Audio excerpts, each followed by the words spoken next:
Welcome to the B. Andrews Radio Show. It is the 13th day of February. We already talked about how to say that month last week, so I'll hold my tongue on that. The 13th day of February here in central Wisconsin. It's a gray sky. It's 13 degrees outside, and we're actually having a heat wave because we've just come through a series of days where it didn't get much above zero. So 13 degrees is pretty cool, pretty awesome. And staying above zero at nighttime is pretty awesome too, because we've been averaging right around -8 to -10. And once it gets below zero, I really don't know why we even bother measuring the temperature. They just ought to have a little sign up there. Anything below zero is just cold.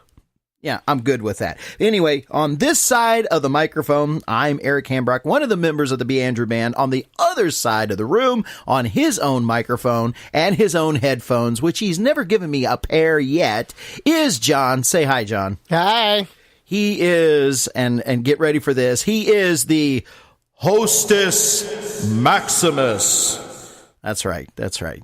So anyway, as we start off today's show, I just wanted to share with everybody a little poem from my heart in Wisconsin to your little heart wherever you are. I hope it's warm. It's called A Wisconsin Poem.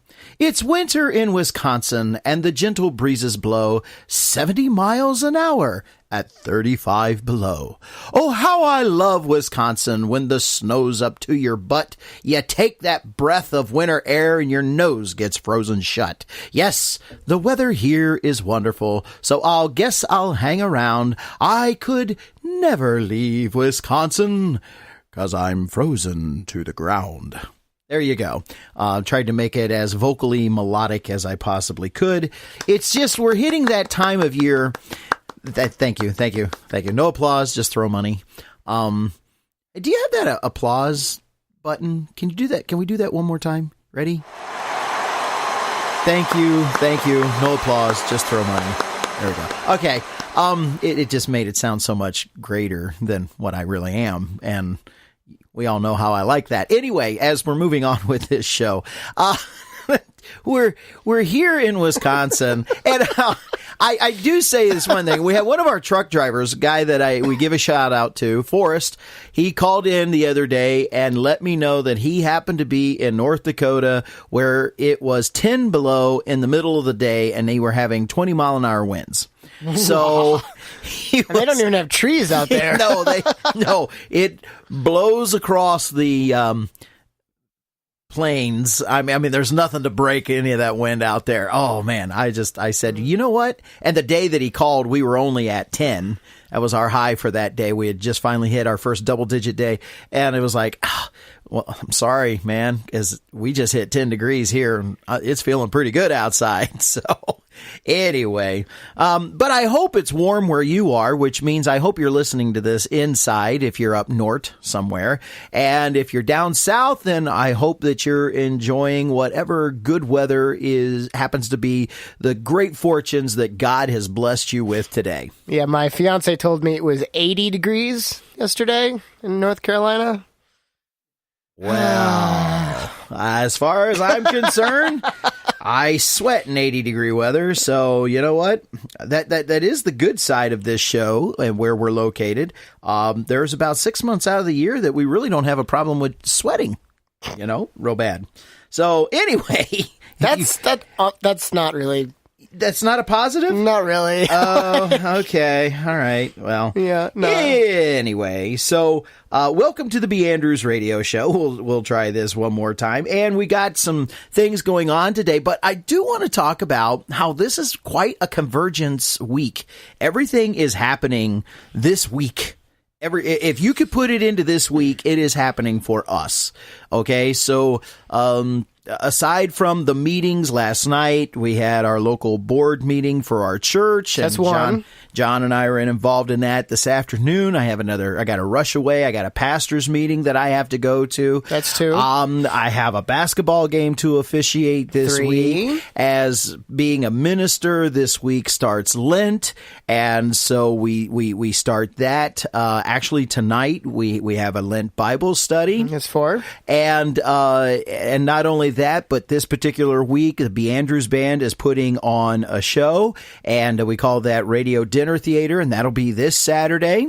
Yep, and then that's 5, and then we have the Lenten, or not the Lenten, the ecumenical services. Then there's the Good Friday, or not Good Friday, that's at the end of it. Ash Wednesday is this week. Yeah, that's 6. And not only is Ash Wednesday this week, but gentlemen, let me tell you, you better take care of your honeys, because Wednesday is also Valentine's Day. That's 7. Tomorrow.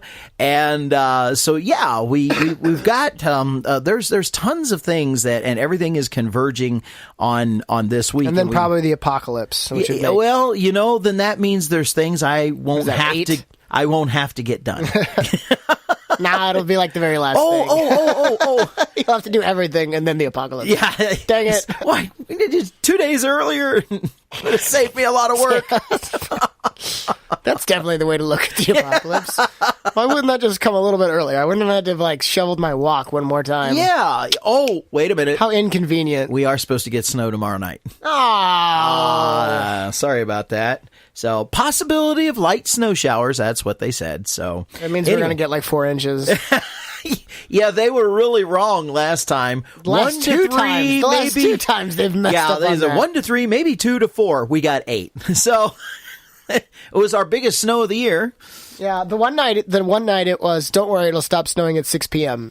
It didn't stop snowing until 6 a.m. the next morning. That was the 8-inch night. So, yeah, it's just the way. Now, I don't hate cold weather. I don't mind the snow. Ice gets on my nerves really, really quick because when I fall down, I go boom. It's my proportional size. That's just what I do. Okay. So that starts becoming a bit of a problem, but snow and cold weather isn't too much of a problem. It just up here, it does hit a point in time where it just starts getting long. It's like, okay, I'm tired. I really am tired of it. Okay, God, it's time. It can go, and we start praying that way. Okay, God, it's time. It can go Please away. Don't let it snow again. Please don't let it snow again. Or actually, this week we're praying that we can have 20-degree weather. Do you know what that sounds like to most of the rest of the world? We just man, I hope it warms up to 20 degrees. 20. I don't. It doesn't have to get above freezing because 20 is very comfortable. After it's been 10 below all week. That's a 30-degree increase. That's a 30-degree swing. So, yeah, we were looking at some things for show prep, and I was working on some things to discuss, and I got, let's see, I hope it stayed here. Yeah, it did. Okay, John, got some questions to ask you. There's a really quick survey I found online. Okay. I want you to take it. The survey has to deal with being honest. Can you handle this? Yes. No. Okay. No. Yes. Okay. So you gotta be honest here. You gotta be honest. All right. And the question is, let's see here. Would you rank these? Are these lies? And now there's nothing major on here. Little white lies. Okay. But mistruths, misdirections, an intent to deceive somebody for whatever reason. It's an intent to deceive somebody. Are these any lines that you have ever used? So it's just a yes, no. Okay. Are you ready? Okay. I'm fine. Oh, blank airspace. That is not cool. You don't do blank airspace on radio. Okay. So let me do this again. An attempt to deceive. You're not going to tell anybody the correct answer. Of course, we all know what FINE stands for. It's an acronym for freaked out, insecure, neurotic, and emotional. Okay. So anyway, I'm fine. Yeah, I've said that. Okay, boop. It wasn't always a lie, though. I didn't say always. And I just said you've used it. And I've saying that tone of voice that's like, I'm fine, which means I'm not, but don't press any further. Okay, here we go. But no, I sometimes say that. Next one. I have to watch that as a lot. Next one is, I love it.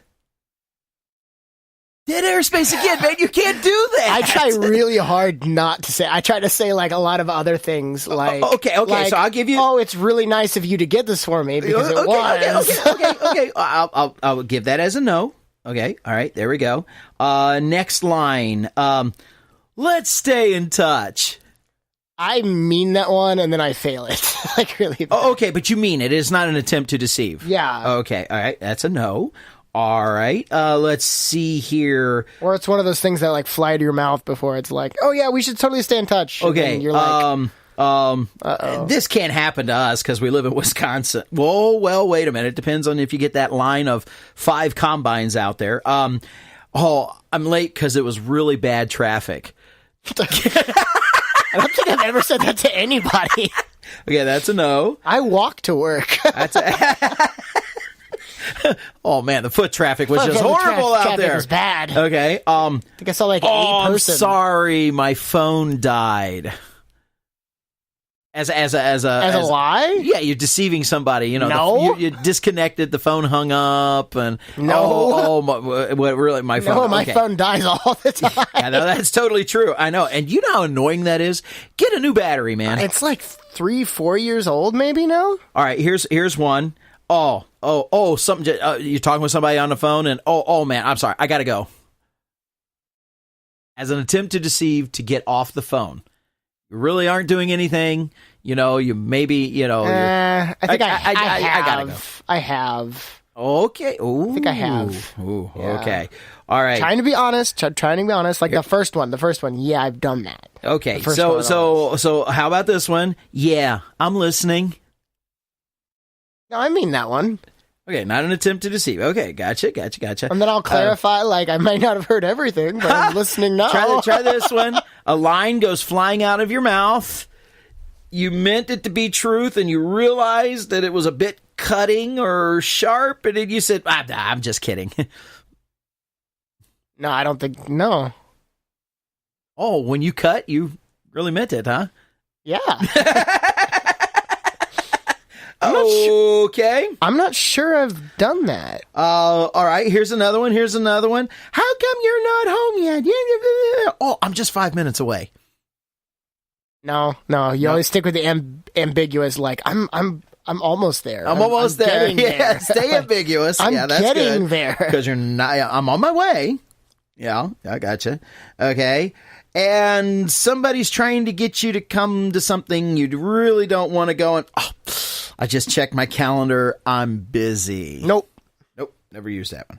Okay. Well, by the way, those were, I didn't give them to you in orders because we'll talk about the order of them in just a minute, but those were the top 10 white lies that are told in America. Okay. And I didn't give them to you in order because we'll talk about the order later. See, now I do have to watch myself because a lot of those are about trying to like not hurt people's feelings.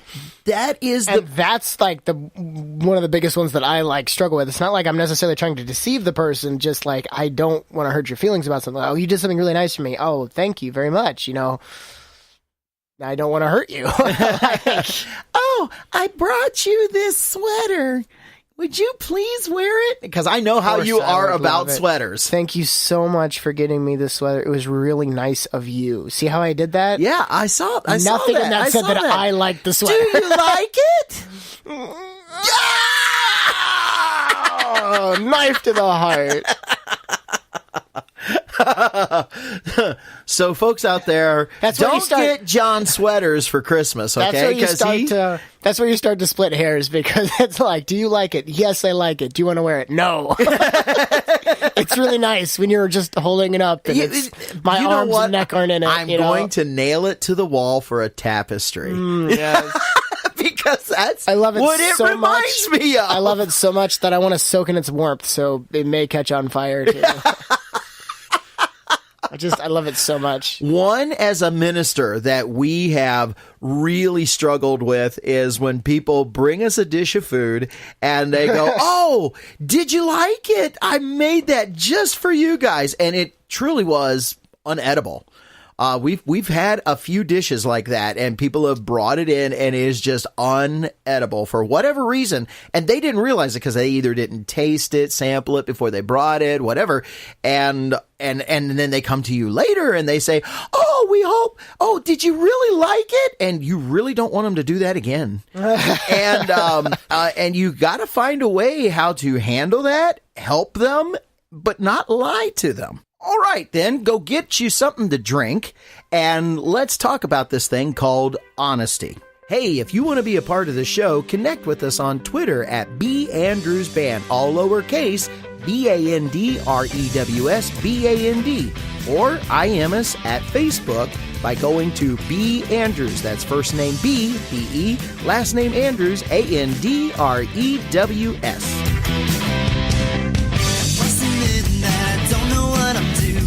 That has never really stopped me before. While I'm on my knees in my gut, I have this feeling you're calling me to something so much more. Well, every time I get this close, I give up before I go too far. This time I'll let nothing stop me. I'll go until I got no more. So batten down the hatches, say hello to arms. Going so much further than I've ever been before. Won't be easy, I don't know what's in store. Even if I stand alone, I'm taking on the world.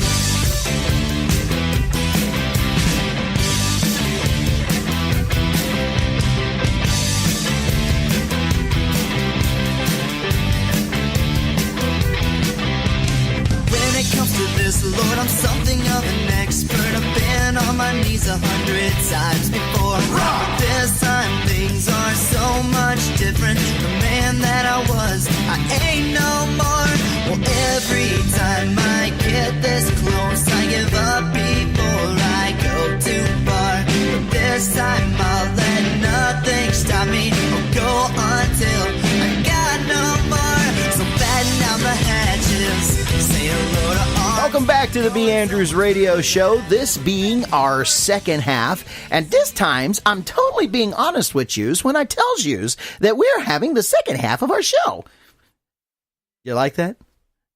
He's not saying anything to me. He's staring at me. What's wrong? You didn't like that? Wow, dead airspace of all people. We're talking about being honest. Oh, it was one of those. You were about ready to give me an honest answer to something you didn't like, and it was just going to cut me to the core. No, it was okay.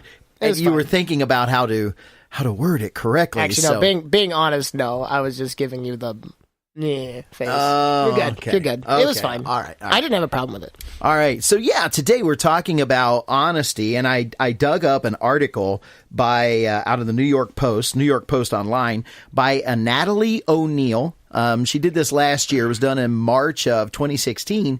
And the title of the article, I didn't write down the title of the article, so maybe you can go look it up if you wanted to, but it has to do with honesty in America and what we're not honest about. And she starts off the top of this with the next time someone tells you that your meal was delicious, or, "Oh, honey, you don't need to lose weight," she says it's a good bet they're lying to you. So, Wow. That is, and we do want to talk about honesty in two lights, but at the same time, and the two lights that I'm talking about, or placing them into two categories I'm talking about, is the category of not wanting to hurt somebody's feelings, and then the category of I'm lying just to be deceptive. I don't want the truth found out. It may hurt me, it may offend, or it may hurt me, it may do something against me, and so I don't want you to find out. I'm going to deceive you because I don't want you to know the truth. For whatever reason.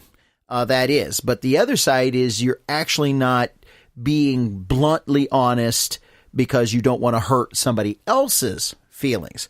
So the two categories are like that. In other words, you don't want one to hurt somebody else.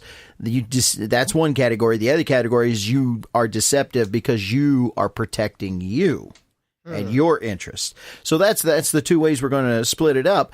But let's define a lie. You ready for this? Yeah, let's do this. And I'm going to ask you, young man, because I've always done this at my kids, and I have told them over and over and over what the definition of a lie is. Let's see if my son has memorized my definition of a lie. It is the intent to deceive. There it is. It's just that simple. He usually says it like that with like the emphasis on the ending V. Okay, do it again. I didn't pick up on that. To deceive. How do I say it again? The intent to deceive. That's how I do it. Yeah. Okay. Wow. I'll have to get Ben and Chris to listen to this again. Yeah, I remember that. Anyway, that's the definition of a lie. I guess the emphasis would be on the E. The intent to deceive. Yeah. I think that might be better. Had no idea I had a way of saying things. Oh, yeah. Okay. Oh, yeah, and you usually, like, bring up your hand when you're doing it, too. Like, the intent. You talk with your hands, like, really bad. I'm Italian now? No, okay, so, like, you keep it, like, so, like, make a visualize for people in the listening audience, visualize, like, the OK sign, like, pinch your forefinger and your thumb together. That would be, like, Dad, now turn the palm up. That would be Italian. So he's only a few degrees from being Italian. I'll give him that. So I suppose like he could be like, it's the intent as his hand turns. It would probably be the intent to deceive. Probably changed like that. Wow. Since you're being blatantly honest here, that's incredible. I appreciate that. So these are the two categories that we're looking at, and yet here's the thing: our definition, and that's the one I'm going to use. It's the one I'm going to stick by. Our definition of lying here works on both sides. It doesn't matter which one that you're talking about. It's a lie either way. Because the intention is to deceive the other person. Now, you may think that your intention is noble by not wanting to hurt somebody else. And so therefore we give a pass to these things called little white lies. And I will admit to you, it is troubling. What do we say in situations when your wife comes to you and says, "How do I look in this dress?" And you know that they love it, but are you going to be honest to them and say, "It looks like the print on my grandma's couch"? And you look fine. The dress doesn't. But we have to find ways to be honest. Sometimes, and you may ask, I have said to my wife, that really doesn't look good on you. Okay. And guess what? She has come to the place where it annoyed her because she wanted to change as soon as I said that, but appreciated that somebody would tell her what it really looked like before she went out into public, and maybe somebody else might have had the same thought. She actually appreciated the truth. Okay. Now we think that things hurt and offend, and at some point in time it might, and that's why things have to be done with love and have to be done with consideration. But at the same time, let's be honest, we ask that opinion of people, wouldn't we want them to give us the truth so that we don't look, act, seem, feel, appear to be ignorant or out of touch or stupid or out of style or make ourselves embarrassed out in public? Is that why we ask them that question in a private room? Or does these clothes make me look fat? Chew it over with a Twix. I mean, it's. You say it best when you say nothing at all. But we expect that. I mean, if we're really going to ask those questions as the person asking the question, wouldn't we want the person who we ask the question to tell us the truth? Or do we want them to spare us of our feelings? So I immediately flipped that and went over to the other side. But then the other column that we're talking about, that's not hurting somebody. That's the column of not wanting to hurt somebody's feelings. The other column of being honest is we do it for self-preservation. We feel that the truth is going to hurt us. So, which sparing someone's feelings as far as the whole like, hey, how does this just make me look? That could be both. Yeah, it could come back to bite you. That is so true. That is so true. In the middle of her article, though, now the bulk of the lies that Natalie O'Neill in her article out of the New York Post, the bulk of her lies that she goes over are the ones where the most common lies are the ones. And in fact, 92% she quotes. Which is the most popular lie. By the way, it was the very first one that I told you. I'm fine. Most people are not fine, and you ask them that question, and I know some people that don't use "I'm fine." They'll say "fantastic" or things of that nature. Well, that's being cynical. Yeah, It's not the same thing. and 92% of the people say that. But quite honestly, isn't that just a better way to answer that question? How you doing today? I'm fine. Because quite honestly, I asked that question just as a greeting. I really don't want to know if you're fine or not. All the time. Now that's a greeting in passing. But there are times where I really sit down with somebody and I'll change my tone. I'll try to be as warm as I possibly can. When I really want to know, I will look you in the eye and I will say, hey, by the way, how are you doing? I'll point at them and the emphasis is I'm asking that question because I want to know. Otherwise, I've actually learned to get away from how you doing. I usually say, hey, what's up? Hey, what's going on with you? Hey, I'll do all other kinds of things, but saying that. But in the middle of her article, she takes off and starts talking about some of the worst lies. And she says that the worst rated lies are about people's sexuality. In other words, couples not being honest one with another and being embarrassed of their past because afraid that it's going to hurt them, end up telling lies, such as, hey, I want to date you, but I want you to know I'm not just looking for sex. That is actually number 2. And the number 1 is, oh, I've only slept around with X amount of people, And here's the thing. If you didn't have that behavior, yep, you wouldn't have to worry about it at all. So you're saying bad behavior leads to more bad behavior? In this case, we call it fornication leading to lying? That's interesting. Because finally, when you meet that one that you really want to impress, that's not going to be a thing that's going to impress her, or her, that's not going to be the thing that's going to impress him. No, not at all. And she writes this. She says the 5 least serious lies feature two key traits. They spare their recipients' feelings, and for the most part, they cause no harm. And I put big parentheses around that because at what point in time is lying cause no harm? Because if nothing else, here's the one harm that lying and justifying your lying always does. And that is, I'm right in what I'm doing. Therefore, it can always lead to lying more.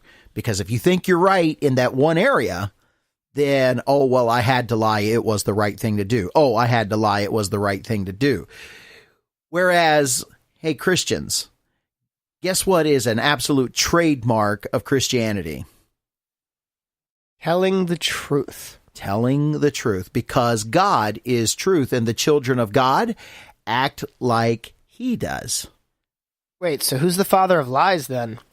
Oh, I do believe Jesus said it was Lucifer, and we'll continue that kind of thought when we get back. Go get you a refill, and let's finish up this conversation about lying. I didn't know I had any of the symptoms. To the best of my knowledge, I had never had a problem before. All I did was enter the coffee shop, and the lady behind the counter said, "Morning, hun." And I looked at the glass case and saw my reflection. There it was, on my face.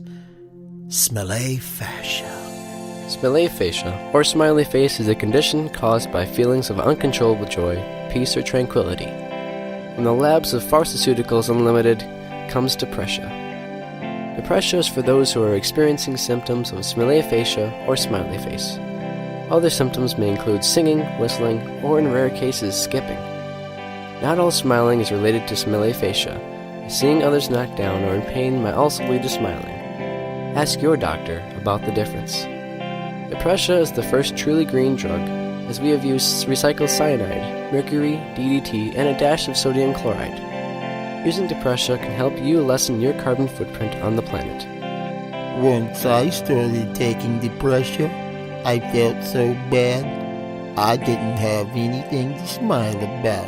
85% of those taking Depressia in our lab trials experienced lung failure, kidney failure, liver failure, death, and death-like symptoms. While taking Depressia, do not come into contact with sunlight or be around uplifting people, and this may hamper the depressing effects of the drug. If you continue to have uncontrollable feelings of joy, peace, and tranquility while taking Depressia, contact your doctor right away, as this might be a sign of deeper psychosis. Depressia took the smile right off my face. If you're struggling with Smiley fascia, there's a light at the end of the tunnel, and it's an oncoming train.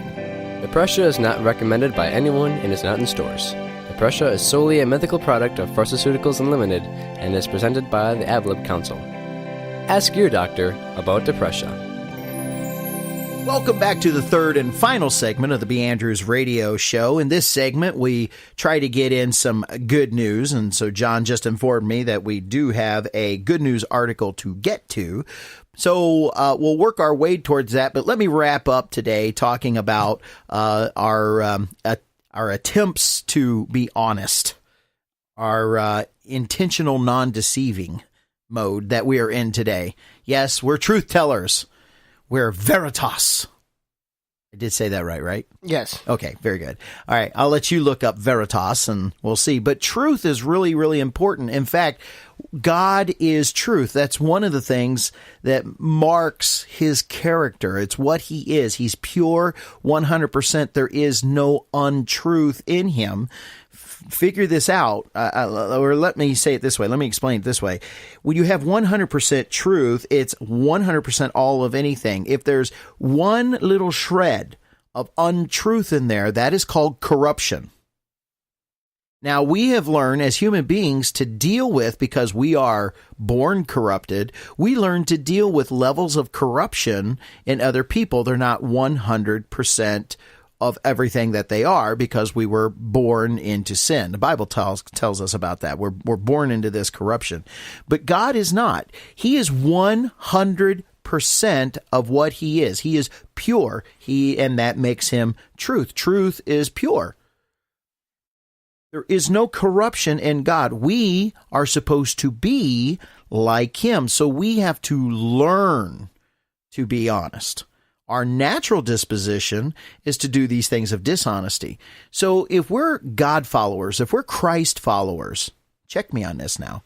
If we're Christ followers, to be like him, and we have to learn to be honest, the first thing that kills us is when we intentionally deceive somebody, and even though we're doing it to help their feelings because we don't want to hurt them, we are justifying ourselves to be able to tell a lie. At what point in time then do we stop justifying telling a lie? In other words, how far will we keep going? The only way to deal with that is to cut it off and practice being like our Father 100% all the time honest.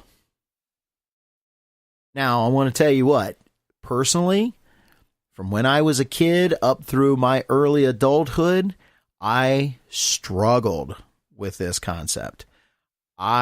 Because I would get those overwhelming feelings of when people would ask me a question and all of a sudden I felt like I was going to get in trouble. And man, I would resort to those fibs. I would resort to misdirection. I would resort to intentionally trying to deceive because I just felt like I was going to get in trouble. And it was all about protecting myself from getting into trouble. Then came that day. I can remember where I was and what was going on. I can remember the day that God put his finger on my life and said, you call yourself a Christian, but you're just lying right there. That's funny because did you hear all the words that I used about myself before I called myself a liar? I fibbed, I misdirected, all those nice little other adjectives about what I was doing. And yet I knew when God put his finger on that in my life, he didn't use all those kinds words. You're lying. It was abrupt. It was, and yeah, I had to deal with it. And I came to the place where I just set a policy in my life.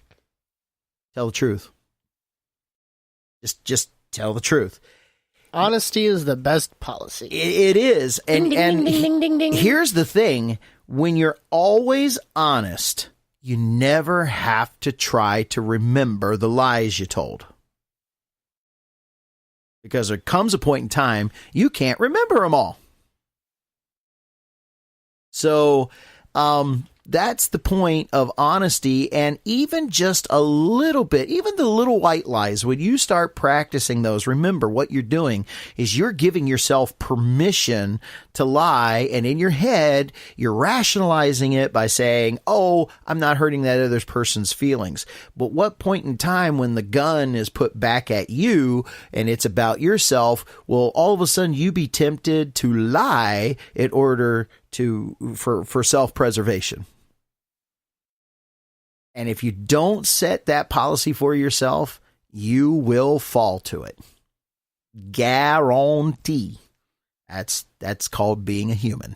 Well, and not only that, but if you it doesn't matter how you dress it up. If God calls lying sin, then whatever your excuse is for practicing that sin, it doesn't make it any less. Guess who you're lying to? Sin. At that point, guess who you're lying to? You're lying to yourself. You're lying to yourself, which is the worst kind of lying. Yeah, absolutely. But let's lighten up the load here just a little bit. Let's lighten up the mood, I guess I should say. And let's talk about some good news. Well, it's time for a little good news. And let the sun shine through for me and you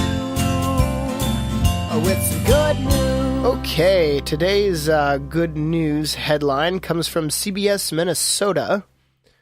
It's Wait a minute. Can anything good come from Minnesota? Well, okay.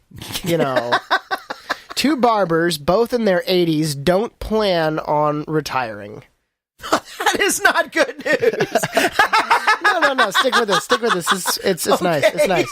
So this is up in Minneapolis. Nobody knows a town quite like a barber does. Mm-hmm. In Mora, they learned long ago that the best place to get the lowdown is the downtown barbershop.